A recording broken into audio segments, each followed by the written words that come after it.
Good morning guys. Ayan, mag-almusal ako guys habang magkukwento sa inyo. Maingay yung aso guys. Na-copyright tayo.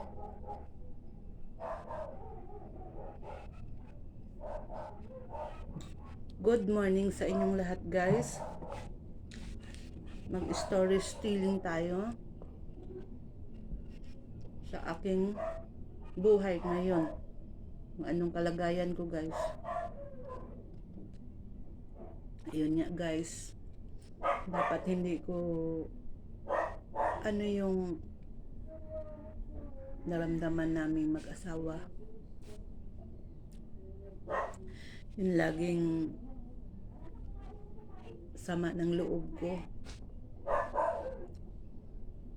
Ako guys, nasa bahay lang ako. Tao lang tayo guys. May damdamin, nasasaktan. Lalo na sa ating partner. Pero ang ginawa ko guys, lumalaban ako. Pinanindigan ko ang aking sarili. Tinatapang ko kahit mahina ang loob ko guys. Pinaglaban ko ang aking sarili. Ako guys kasi matampuhin ako guys. Madali akong kunting ano lang guys, nasasaktan ako. Lagi na kaming hindi nakaintindihan ng asawa ko, lalo na sa financial guys. Sa mag-asawa guys, laging hindi nagkakaintindihan ng financial sa bahay. Pero ang ano ko sa sarili guys, hindi siya ganyan dati. Nasa 7 years na nagbago ang ugali niya guys. Na sasabihin ko na lang sa inyo guys, nung nagkausuhan ng scatter, maraming sugal sa cellphone. Hindi ko alam kung anong mga ginagawa niya. Kung parte sa ano guys, parte sa aming relasyon, lagi akong nasasaktan. Lagi akong stress. Sinishare ko lang sa inyo guys. Kung katulad nyo ako, na maraming pinagdaanan sa buhay, pero naging malakas pa rin. Pinaglalaban. Umix lang aking alaga. Tumabi ka kayo. Naghanap buhay tayo. Tabi. Ayun guys. Dapat hindi ko ikukwento ito. Dahil personal namin. Kahit ibabash nyo ako guys. Kailangan ko ilabas. Kaysa ikikimkim ko sa aking puso. Magkasakit ako ng puso guys. Kailangan ilabas ko ang aking naramdaman. Ngayon umalis siya guys. Minsan hindi niya ako kinikibo. Sa pangangailangan dito sa bahay. Yun lang ang ayaw ko guys. Siyempre may ikukwento ko sa inyo. May i-repair dito katulad ng pintuan na sisira. Minsan ako na lang nag-aayos, hindi siya nag-aayos guys. Sasabihin niya sa akin, ipagawa mo. Bibigay man siya ng pera isang beses. Hindi naman lahat na maayos na isang araw sa karpintero guys. Siyempre babalik. Yun nga talaga guys, hindi niya na ako pinagkakatiwalaan sa sahod niya. Na kahit merienda, hindi niya ako, pang merienda hindi ako binibigyan, hindi ako iniiwan. Lahat ng kailangan dito, minsan guys, mayroong nanghihingi ng tulong. May namatayan. Tapos yung pambili naming tubig, hindi yan siya nag-iiwan kung hindi ko sasabihin. Kailangan ko bang lumuhod sa kanya? Kailangan ba ako makaawa? Sinong nakarelate niyan guys sa may mga asawa? Hindi siya ganyan dati guys. Mahal na mahal niya ako guys. Halos hindi nga yan nagtira ng pamasahe guys. Ibibigay sa akin, iintriga lahat sa akin. Ako nagmamanage. Itong bahay namin guys. As in bulok yan guys. Bahay nila to guys. As in bulok to guys. Talagang as in bulok. Inaanay lahat ng paligid. Kasi nga, ang ano nito guys, dingding is yung tabla na nung unang kapanahunan pa. Ngayon, lumaki siya guys. Dahil ako pa ang naghawak sa kanyang sahod. Iniipon ko, pinapagawa ko guys. Pero ngayon guys, napaayos ko ang aming tirahan. Pero anong ginawa niya guys? Na kahit 5 hindi niya ako inintrigahan. Hindi ako sa nagdadrama guys. Personal namin to. Pero kailangan kong ilabas. I-share ko sa inyo. Inuulit-ulit ko sa inyo. Na sana hindi nyo maranasan ang sitwasyon ko mula pa ako na maliit. Sa totoo lang guys. Ang sinasabi ko dito sa aking channel, sa aking vlog, na marami pa akong ikukwento sa buhay ko guys. Pero pinaglaban ko ang aking sarili dahil ako na lang ang mag-isa sa buhay ko. Wala akong kakampi, wala akong maging kausap. Yan, paulit-ulit ko sa inyo guys.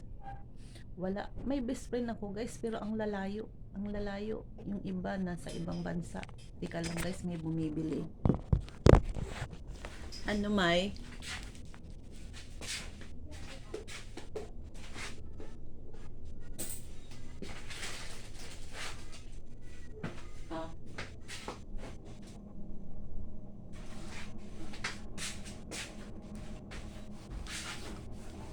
Ayun nga, sinong katulad sa sitwasyon ko sa mag-asawa. Sa pamalingki siya, lahat binabayaran niya. Pero hindi dapat guys, kasi tayong mga babae, may pangangailangan tayo. Lalo na sa ating katawan. Lalo na ang asawa na hindi pa nagminupos, bibili tayong napkin. Katulad ko, namuti ng buhok, siyempre, magpapaganda rin tayo. Wala tayong pambili ng pangkulay ng buhok dahil hindi nga tayo inintrigahan, hindi nga tayo binibigyan. Ako, kontento ako sa buhay namin, guys. Kontento ako. May tindahan nga ako. Yung tubo ko, guys, minsan ang anak kong lalaki nangingi ng pang-load. Ako din naglo-load. Tapos, magmerienda, kukuha ng soft drinks, iinom. May kailangan siya, dito kinukuha. Yun na ang pinakatubo ko guys, ginagastos. Paano naman yung puhunan ko? Kailangan ko ipitin guys, kasi wala na akong pambili ng paninda. Hindi naman ako namamibsik, sarili kong puhunan to guys, pinagpaguran ko to, hindi sa akin galing sa asawa ko.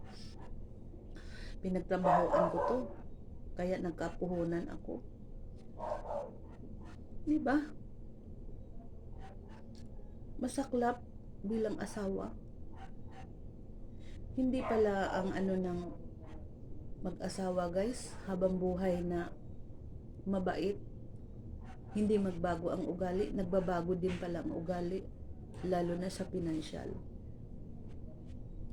Kahit anong paliwanag ko sa kanya guys, ang tigas ng ulo. Wala kang mapapala sa ginagawa mo. Nagpagod ka magtrabaho araw-araw, isusugal mo yung ibang pera mo, pinagkitaan mo. Minsan pa yan guys, naglulon, hinati pa yan. Pero ako nakapagpagawa ng bahay. May laging project, siya wala. Saan niya dinala lahat yun guys? Hindi ko alam kung mayroon siyang iba. Hindi ko alam kung saan niya. Alang naman lahat yun ubos sa sugal. Kahit bawal to sa video guys, yung kwento ko. Kailangan ko isi-share. Kailangan ko ikwento ang personal ko dahil nagpakatotoo ako guys.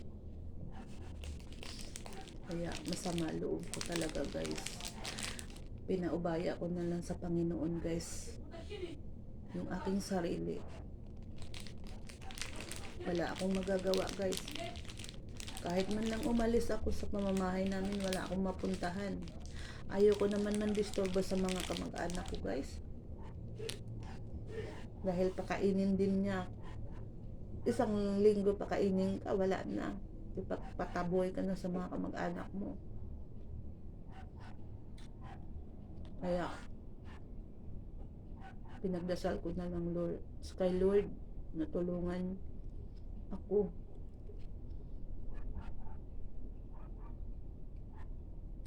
Wala naman akong masamang ginagawa, guys. Hindi ako ambisyosang babae. Lahat ng pera dinadapat ko sa pamamahay sa pamilya ko. May anak akong nag-aral noon pero hindi siya nagtapos.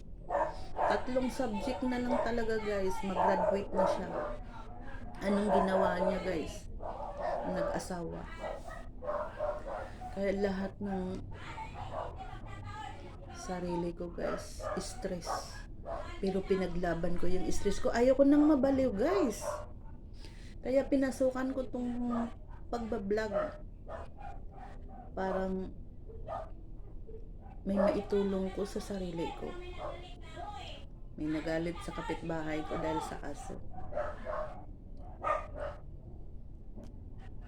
Hanggang dito na lang ako, guys, kasi medyo mahaba ng ating pagbablog. Next ang ating story. Bye-bye! Ingat kayong lahat. Ingat kayo sa inyong trabaho, kung saan kayo sa sulok ng mundo. Mag-ingat lahat. God bless you. Bye-bye!